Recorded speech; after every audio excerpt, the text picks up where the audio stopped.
നമസ്കാരം, ഈസി അക്കൗണ്ട്സിലേക്ക് സ്വാഗതം. ഞാൻ എടുക്കാൻ പോകുന്നത് ബികോം തേർഡ് സെമസ്റ്ററിലെ അഡ്വാൻസ്ഡ് ഫിനാൻഷ്യൽ അക്കൗണ്ടിങ് എന്ന സബ്ജക്റ്റ് ആണ്. അതിൽ നമ്മൾ ഡിപ്പെൻഡൻറ്റ് ബ്രാഞ്ചസിൻ്റെ അക്കൗണ്ടിങ് മെത്തേഡ്സ് ആണ് നമ്മൾ പറഞ്ഞുകൊണ്ടിരുന്നത്. അപ്പോൾ ഇന്ന് പറയാനായിട്ട് പോകുന്നത് അതിലെ മൂന്നാമത്തെ മെത്തേഡായിട്ടുള്ള ഫൈനൽ അക്കൗണ്ട് സിസ്റ്റം എന്നുള്ളതാണ്. അപ്പോൾ ഇതിന് മുന്നത്തെ രണ്ട് മെത്തേഡും നമ്മൾ ഓൾറെഡി അപ്ലോഡ് ചെയ്തിട്ടുണ്ട്. അപ്പം ഇന്ന് ഈ ഒരു എന്താണ് ഫൈനൽ അക്കൗണ്ട് സിസ്റ്റം എന്നുള്ളതാണ് ഈ ഒരു വീഡിയോയിൽ പറയാനായിട്ട് പോകുന്നത്. അപ്പം ഈ പേര് പോലെ തന്നെയാണ് ഫൈനൽ അക്കൗണ്ട്സ് എന്ന് പറഞ്ഞാൽ എന്താണ്, നമ്മുടെ പ്രോഫിറ്റ് അല്ലെങ്കിൽ ലോസ് അസർട്ടൈൻ ചെയ്യുന്നതിന് വേണ്ടിയിട്ട് നമ്മൾ trading profit and loss account prepare ചെയ്യും. അതുപോലെ തന്നെയാണ് ഈ ഒരു മെത്തേഡിലും ഇവിടെ നമ്മൾ പ്രോഫിറ്റ് ആണോ ലോസ് ആണോ എന്ന് മനസ്സിലാക്കുന്നതിന് വേണ്ടിയിട്ട് എന്ത് പ്രിപ്പയർ ചെയ്യും, trading profit and loss account prepare ചെയ്യും. അപ്പോൾ നമുക്ക് എന്താണെന്ന് നോക്കാം. Okay, the profit or loss of a dependent branch can also be ascertained by preparing trading and profit and loss account. അപ്പോൾ ഇവിടെയും പ്രോഫിറ്റ് ആണോ ലോസ് ആണോ എന്ന് മനസ്സിലാക്കുന്നതിന് വേണ്ടിയിട്ട് ഇവിടെ trading profit and loss account ആണ് പ്രിപ്പയർ ചെയ്യുന്നത്. അപ്പോൾ നമ്മൾ ഈ അക്കൗണ്ടിനെ വിളിക്കുന്നത് memorandum trading profit and loss account എന്ന് ആയിരിക്കും.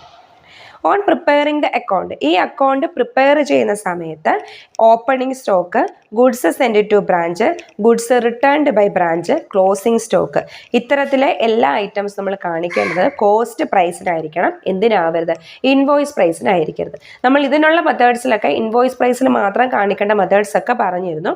അപ്പോൾ ഈ ഒരു ഫൈനൽ അക്കൗണ്ട്സ് സിസ്റ്റം ആണെന്നുണ്ടെങ്കിൽ നമ്മൾ എടുക്കേണ്ട opening stock, goods send to branch, goods returns, closing stock എല്ലാം നമ്മൾ എടുക്കേണ്ടത് cost പ്രൈസിനായിരിക്കണം.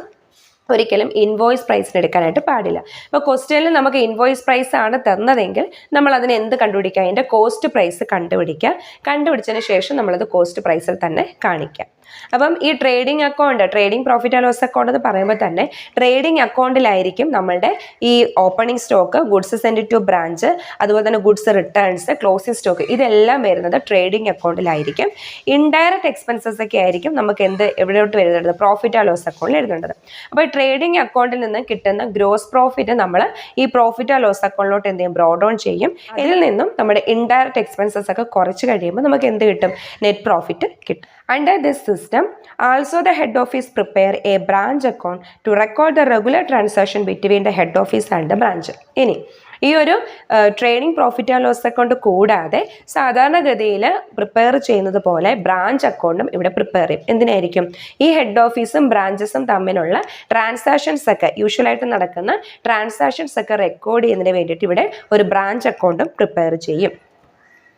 But the branch account is only in the nature of the personal account from which we may get the amount of net asset at the branch.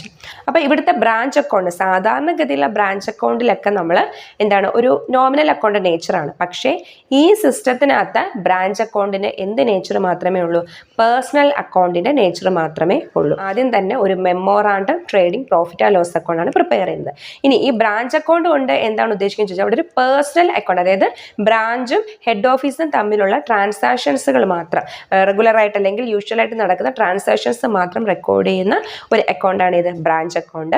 അപ്പം പ്രധാനമായിട്ട് നമ്മൾ ഈ trading profit and loss അക്കൗണ്ടാണ് prepare ചെയ്യേണ്ടത്. അപ്പോൾ അത് നന്നായിട്ട് മനസ്സിലാക്കുക. അപ്പം ഇത്രയുമാണ് ഈ ഒരു ഫൈനൽ അക്കൗണ്ട് സിസ്റ്റം എന്ന് പറയുന്നത്. വളരെ സിമ്പിളാണ്. അപ്പം സാധാരണഗതിയിൽ ഒരു ട്രേഡിംഗ് അക്കൗണ്ടിന് പ്രോഫിറ്റ് ആൻഡ് ലോസ് അക്കൗണ്ടൊക്കെ നേച്ചർ അറിയാമെന്നുണ്ടെങ്കിൽ നമുക്ക് വളരെ പെട്ടെന്ന് തന്നെ ചെയ്യാൻ പറ്റുന്ന ഒരു മെത്തേഡാണ്. അത്ര വലിയ പാടൊന്നുമുള്ള ഒരു മെത്തേഡല്ല.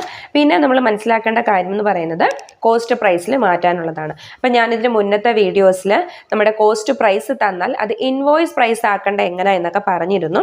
വളരെ എളുപ്പമാണ്. നമ്മുടെ ക്വസ്റ്റ്യനിൽ തരും, ഇപ്പം എന്താണ് കോസ്റ്റ് പ്ലസ് ഇത്ര പെർസെൻറ്റേജ് ആണ് ഗുഡ്സ് അയക്കുന്നത് എന്നൊക്കെ പറയും. അപ്പോൾ നമ്മൾ എന്ത് മനസ്സിലാക്കണം, നമുക്ക് ഇൻവോയ്സ് പ്രൈസ് കോസ്റ്റ് പ്ലസ് ഇത്ര പെർസെൻറ്റേജ് എന്ന് പറഞ്ഞാൽ അത് ഇൻവോയ്സ് പ്രൈസ് ആണെന്ന് മനസ്സിലാക്കണം. അപ്പോൾ അതിൽ നിന്നും, ആ ഇൻവോയ്സ് പ്രൈസിൽ നിന്നും ആ പ്രോഫിറ്റ് കുറച്ചാൽ നമുക്ക് എന്ത് കിട്ടും, കോസ്റ്റ് പ്രൈസ് കിട്ടും. അത് വിശദമായിട്ട് നമുക്ക് ഒരു ക്വസ്റ്റ്യൻ വർക്കൗട്ട് ചെയ്യുന്ന സമയത്ത് നമുക്ക് അതുകൂടെ എങ്ങനെ കാൽക്കുലേറ്റ് ചെയ്യണമെന്ന് പറയാം.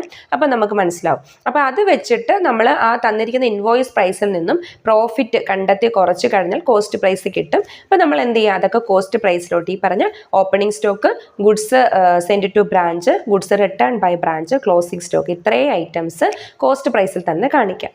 ഇനി ക്വസ്റ്റ്യനിൽ നമുക്കിതെല്ലാം കോസ്റ്റ് പ്രൈസിലാണ് തന്നെങ്കിൽ പിന്നെ നമ്മൾ എന്ത് ചെയ്താൽ മതി, അതുപോലെ എടുത്ത് എഴുതിയാൽ മതി.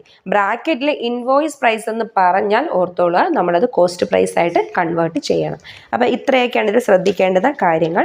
അപ്പം മനസ്സിലാക്കുക, ഇവിടെ എന്താണ് ഒരു memorandum trading profit and loss account മെയിനായിട്ട് പ്രിപ്പയർ ചെയ്യണം. കൂടാതെ ഒരു പേഴ്സണൽ അക്കൗണ്ട് എന്നുള്ള നിലയിൽ ഒരു ബ്രാഞ്ച് അക്കൗണ്ട് പ്രിപ്പയർ ചെയ്യണം. അപ്പോൾ ഇത്രയും മാത്രമാണ് ഈ ഒരു മെത്തേഡ്. അപ്പോൾ നമുക്കിനി ഇതിൻ്റെ ഒരു ഇല്ലുസ്ട്രേഷൻസുമായിട്ട് മറ്റൊരു വീഡിയോയിലൂടെ കാണാം.